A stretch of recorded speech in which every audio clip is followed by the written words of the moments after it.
Santos, Vasco e Bahia jogam por suas vidas na primeira divisão do Campeonato Brasileiro 2024. Quem cai para a segunda divisão, quem fica na elite do futebol, é sobre isso que nós vamos falar no vídeo de hoje. A gente tem dado bastante atenção à parte de cima da tabela, disputa pelo título, mas tem disputa aqui na parte de baixo também, temos times importantes envolvidos. Como vocês sabem, o Campeonato Brasileiro tem 4 equipes rebaixadas, 3 já estão decididas, são elas América Mineiro, Curitiba e Goiás, e temos mais uma vaga ali para a Série B do ano que vem, que está em aberta e há essa disputa entre as 3 equipes. Antes da gente falar das possibilidades de cada equipe ser rebaixada, eu deixo um recado para vocês, dizendo que vocês podem se inscrever no canal para receberem mais vídeos e peço que você deixe o like. Se você deixar o like, você me ajuda bastante, fortalece aqui o meu trabalho. Então vamos direto para a classificação aqui da parte de baixo da tabela para vocês verem a condição do campeonato e o que está em jogo aqui. Então, ó, o Santos tem 43 pontos, o Vasco 42, o Bahia 41. Dali para cima as equipes já têm 46, 47, então elas não podem ser alcançadas mais. Então a disputa fica entre eles 3, com uma vantagem natural para quem já está na frente ou uma desvantagem para quem está atrás, ou seja, o Bahia.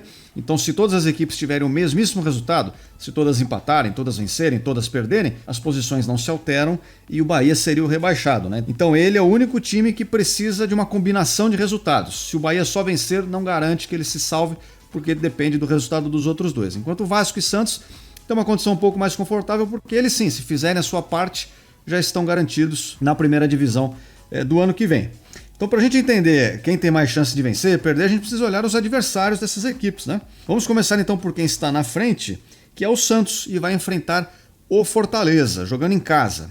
Tem a vantagem de jogar em casa, o Fortaleza, como a gente viu, parece que já passou do seu auge na temporada, não está no melhor momento. E neste momento é uma equipe que já não disputa absolutamente mais nada no Campeonato Brasileiro. Disputa só talvez uma melhor colocação, ganhar uma posição ali do Internacional, alguma coisa que melhora a premiação, mas é uma disputa irrisória, porque a equipe já está classificada para a Sul-Americana, não pode chegar à Libertadores, não pode se desclassificar da Sul-Americana, já está resolvida a situação. Então pode ser que o time não entre com aquele ímpeto todo, ou pode ser que sim também, né? Querendo mostrar serviço depois da má fase que a equipe passou.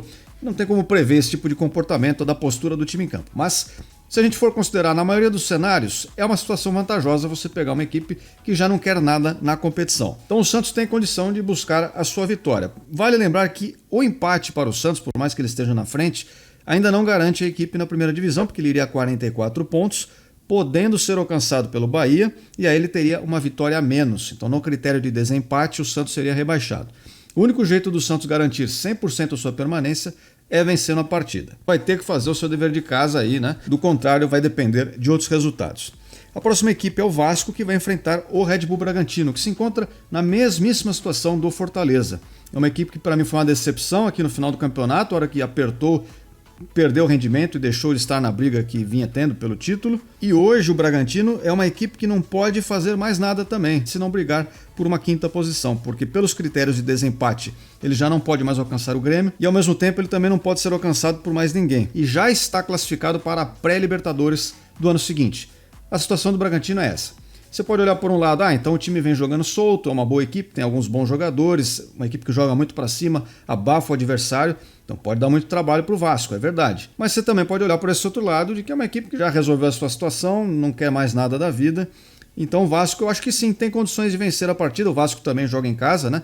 Tem esse ponto a seu favor, e o Vasco é uma equipe que não sempre, é verdade, mas vez ou outra faz alguns bons jogos, até um pouco mais vistosos, então acho que tem condições de vencer o Bragantino. Não é um jogo fácil, mas pode vencer. E vencendo, insisto, se salva também do rebaixamento. O empate também não serve para o Vasco, porque também dependeria de outros resultados. E por fim a gente tem o Bahia, que vai enfrentar o Atlético Mineiro. E essa é a situação um pouco mais complicada por alguns motivos. Talvez a situação do Bahia seja mais difícil. Primeiro porque a equipe que já está atrás, né? Então se nada mudar na rodada, ele já está rebaixado. Segundo porque enfrenta o Atlético Mineiro, que em tese é a melhor equipe de todas essas, né? O adversário mais difícil.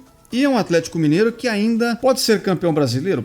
Pode. Mas é verdade que as chances são bem reduzidas, porque precisaria tirar um saldo de gols em relação ao Palmeiras de 8 gols na última rodada. Então assim, o Atlético Mineiro teria que realmente golear o Bahia, mas golear daquele jeito. Tem que fazer 8-0, 9-1, 10-2 e ainda contar com uma derrota lá do Palmeiras. Ao mesmo tempo, tem que lembrar que o adversário do Palmeiras é o Cruzeiro, o rival do Atlético. O Cruzeiro também, que já se salvou dessa disputa aqui da parte de baixo da tabela, não deve fazer a maior força do mundo para golear o Palmeiras e favorecer o seu rival.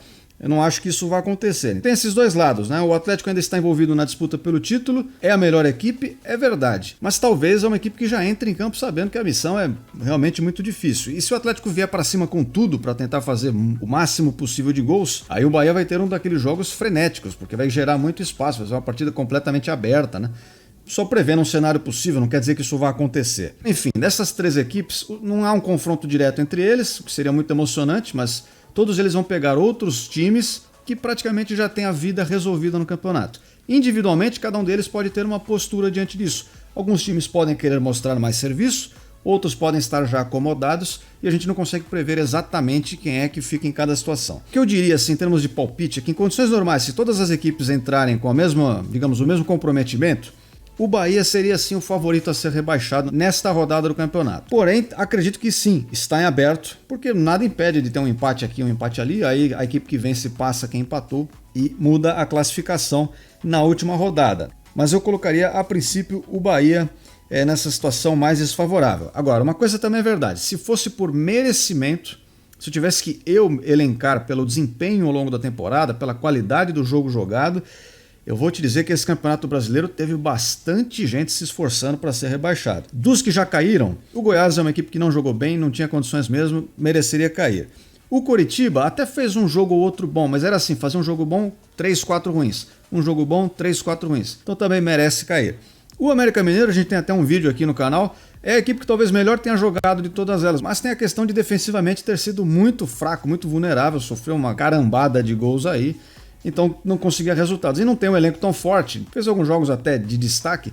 A equipe não tinha qualidade para converter aquilo em vitórias, fazer os seus pontos, então acabou sendo rebaixada também. Agora, vamos colocar o seguinte: o Vasco teve um começo ruim, melhorou ao longo da competição e hoje em dia se normalizou. É uma equipe que, se o campeonato começasse agora, provavelmente não estaria brigando pelo rebaixamento. O Santos teve um momento ou outro assim melhor, venceu alguns jogos importantes, venceu até, por exemplo, aquele que pode ser o campeão, o Palmeiras, uma vitória significativa, mas em boa parte do campeonato o Santos jogou muito mal, fez muita força para ser rebaixado. O Cruzeiro passou por uma fase muito ruim, teve dificuldade de vencer jogos em casa, mas é um time com alguma solidez, com esquema tático, tem dificuldades no ataque, é verdade.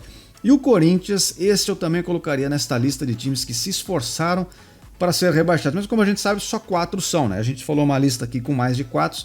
Então alguns times, por mais que tenham sido muito ruins nessa temporada, já se salvaram por uma questão de falta de cadeiras na Série B do ano que vem. Mas olha só, teve bastante time que teve campanha fraca. Ali, dali para cima, do Corinthians para cima, vamos pegar Cuiabá, São Paulo, Fortaleza, aí todos eles já não tem campanha de rebaixado mesmo, nem desempenho. Então, pessoal, como eu sempre ressalto, vídeos que são de palpite, assim, de projeção, eu gosto que vocês deem o palpite de vocês nos comentários também, para saber qual o termômetro aí, qual o clima da galera em relação a essa disputa. Principalmente se você torce para alguma dessas equipes que está envolvida. Eu agradeço a todos vocês que acompanharam até aqui. Se vocês quiserem receber mais vídeos, é só se inscrever no canal. Espero todos vocês em breve e até a próxima.